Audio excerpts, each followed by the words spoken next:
I'm shaking like a leaf. You've been king of my glory. Won't you be my Prince of Peace? Hold me, Jesus, 'cause I'm shaking like a leaf. You've been king of my glory. Won't you be my Prince of Peace? You have been king of my glory. Won't you be my Prince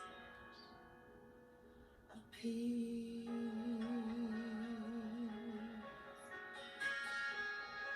Amen.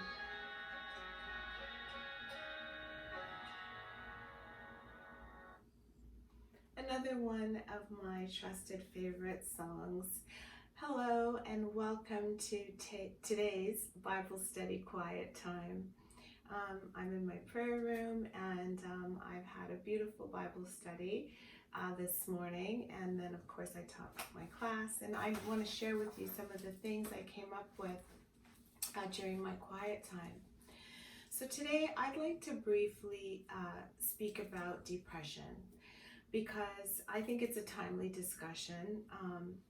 As a mental health professional, I must say that although I do use information that's gathered in my field to formulate my opinion, and I'm trained in it, this discussion is purely going to be based on research and my understanding of scriptures from my Holy Hebrew Bible, based on my personal perspective as a believer in Christ who is just trying to cultivate a personal relationship with the Most High Creator in my life.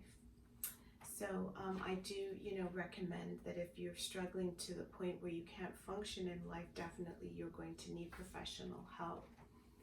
When I look around today and read social media posts and even just poll my students, just in this week alone, because I just started back, I noticed a heaviness, like an underlying sadness in some of the responses, in some of the posts that I've read. I feel like it could possibly be attributed to a type of depression that I've researched for many years because of what's going on around us. I myself try not to focus on negativity too much and the reality of the world and what the news is saying, because I will feel really, really sad about it. And I think that some of us may be experiencing what's called circumstantial depression, or what I like to coin it, which many psychologists actually refer to as situational depression. Some may even call it adjustment disorder. Situational depression is a short-term, stress-related type of depression. This can happen after you experience a traumatic event or even a series of events, such as there's a new virus out, you're reminded to take precautions when it comes to your hygiene and washing your hands. Then there's a lockdown. Then stores are shutting down. Then, only essential services are open. Then it may only last a few weeks. Then now it's lasting a few months. Also, it's referred to as reactive depression, and symptoms may include things like trouble sleeping, something I've mentioned I've been struggling with, hopelessness, regular crying, trouble focusing, or suicidal ideations, which definitely will need, if someone's feeling that way, they definitely will need to reach out to a mental health professional. Now, I'm not sure what you may be going through, but as of late, many of my students, friends, and colleagues have been sharing the fact that they are experiencing many of these symptoms that I just listed off. And most of them have never ever had them before. So as believers, I thought it would be really, good for us to try to see if the Most High's Word even addresses overwhelming sadness. Because I do like to look in the scriptures for remedies. Many biblical scholars do agree that the book of Ecclesiastes is not only difficult to understand, but it expresses a spirit of hopelessness and despair. When it comes to the author of Ecclesiastes, it is the son of David, king of Jerusalem, who is identified as the preacher in some translations. Some scholars do disagree that he wrote it, but if you compare the writing style to other books of the Holy Hebrew Bible, they strongly parallel the narratives written by King Solomon. So, I do adhere to that school of thought that King Solomon did write Ecclesiastes. So why does this book seem to have a spirit of hopelessness and despair? Well, I thought we could begin by trying to unpack some of the scriptures in it to see why authors, sort of coin it as a book that talks a lot about hopelessness and despair. And it is right after the book of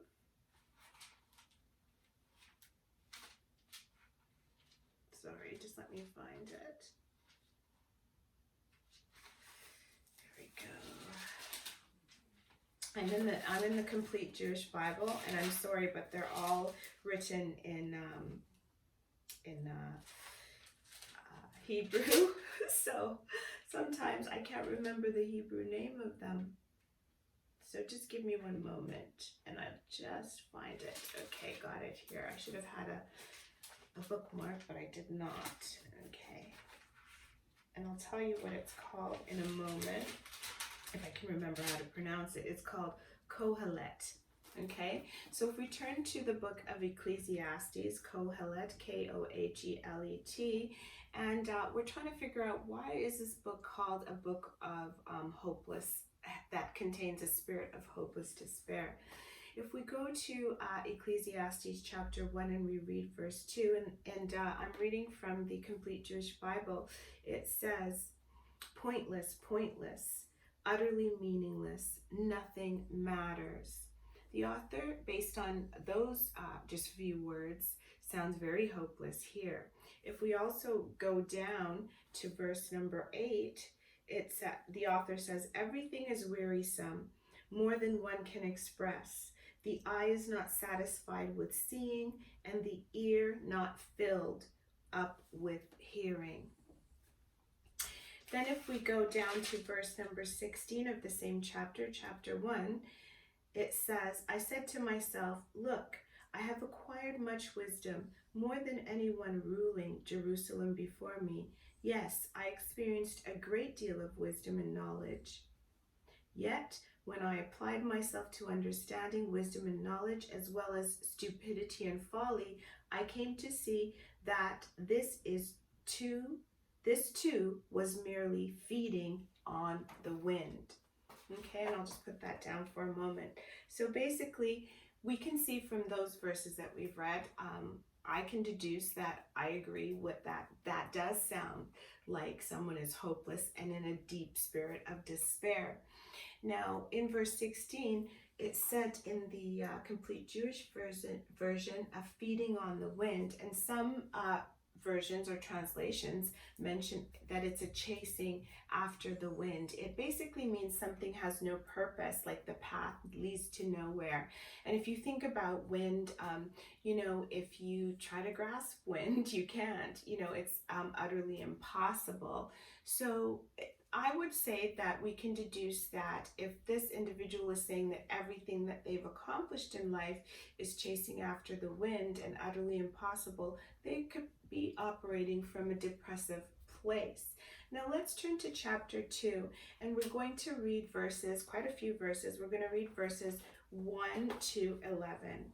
Chapter 2, verses 1 to 11. I said to myself, come now, I will test myself with pleasure and enjoying good things. But this too was pointless. Of laughter I said, this is stupid, and of pleasure, what's the use of it? I searched my mind for how to gratify my body with wine, and with my mind still guiding me with wisdom, how to pursue foolishness. My object was to find out what was the best thing for people to do during the short time they have under heaven to live.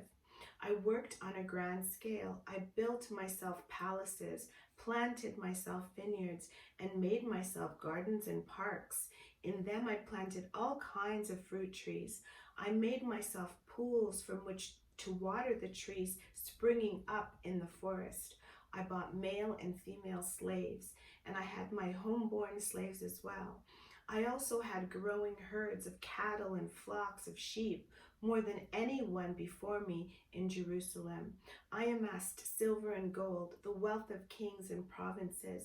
I acquired male and female singers, things that provided sensual delight, and a good many concubines. So I grew great, surpassing all who preceded me in Jerusalem. My wisdom too stayed with me. I denied my eyes nothing they wanted. I withheld no pleasure from myself, for I took pleasure in all my work, and this was my reward for all my work. Then I looked at all that my hands had accomplished, and at the work I had toiled at, and I saw that it was all meaningless and feeding on the wind, and that there was nothing to be gained under the sun. Wow, that's pretty telling. This is the richest, wisest man in the world, and he has basically dipped his toes, in everything. And he's basically saying, after doing everything, trying everything, accomplishing anything, it's basically a chasing after the wind. That really does blow my mind.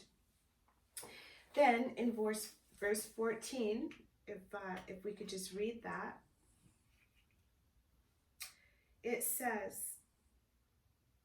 the wise man has eyes in his head, but the fool walks in darkness. Yet the same fate awaits them all. Then verse 15 says, so I said to myself, if the same thing happens to a fool as me, then what did I gain to be wise? Here we can deduce that this individual, King Solomon, is in dark despair. He's feeling, a heaviness, a really sense of misery, which is causing him to question everything in his existence. He appears to be very depressed. But why is this in the Bible? I often wonder that. Why would our Heavenly Father want us to read this sort of, what I consider to be dark literature? When I think about it, I think it might be possibly to show us that at times in life, we are all prone to feeling this way. Even somebody like King Solomon, who has everything. We all can fall into that place, and it's a mental place for the most part, because if you look at King Solomon, he had everything. There was really no reason for him to be sad, and yet and still he still felt deeply sad and just deeply unsatisfied with everything that he had done. It almost makes me feel like if he feels that way, why would I be satisfied with the little bit that I have or the little bit that I accomplish? But on the other hand, I'm so grateful that it doesn't leave us feeling hopeless. Like, what did the wisest man conclude? That's where my thought process is going. And so I want to look at chapter 12 of the same book, Ecclesiastes, because I'm glad that God doesn't just leave me there and say, okay, well, this is how Solomon felt, and you can wrap your mind around it however you want. But when we do turn to chapter 12 of Ecclesiastes and we read verse 13, King Solomon kind of admonishes us to do something.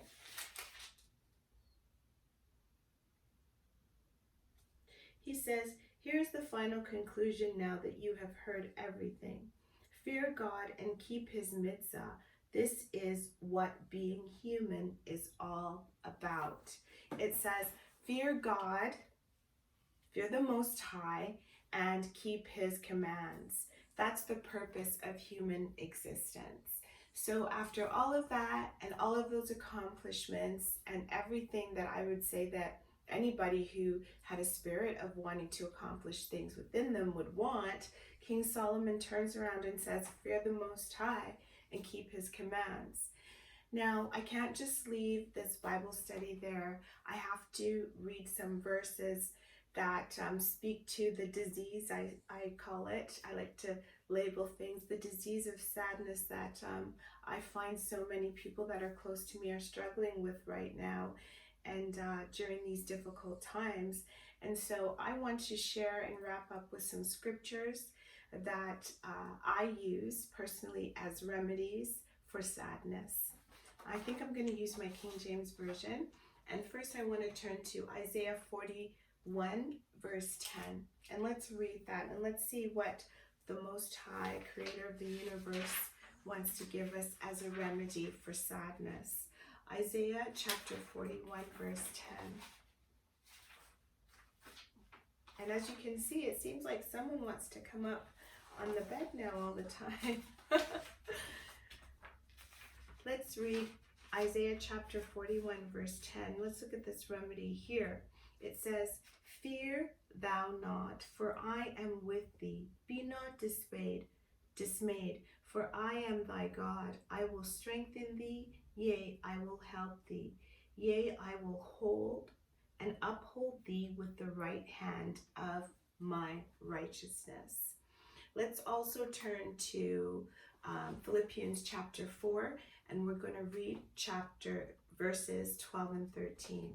Okay, Philippians chapter 4, let's read verse 12 and 13, looking for those remedies for sadness so we can try to uplift our spirits. Philippians chapter 4, verse 12 and 13 says, I know both how to be abased and I know how to abound everywhere, and in all things I am instructed, both to be full and to be hungry, both to abound and to suffer need. I can do all things through Christ, which strengthens me. Then if we go to Deuteronomy chapter 31 verse 6, another one of those scriptures that highlights a remedy for sadness. Let's read that. Deuteronomy chapter 31 verse 6.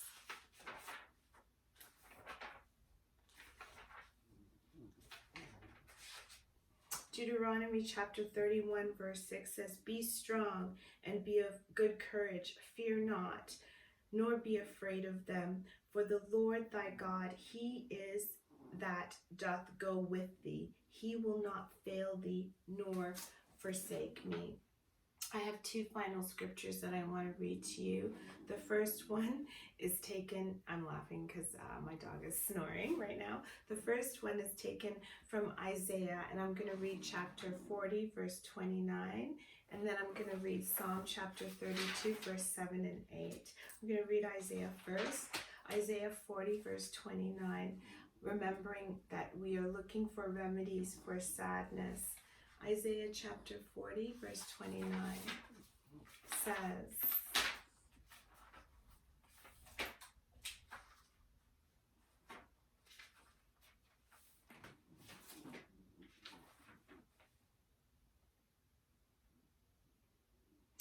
he giveth power to the faint, and to them that have no might, he increaseth strength.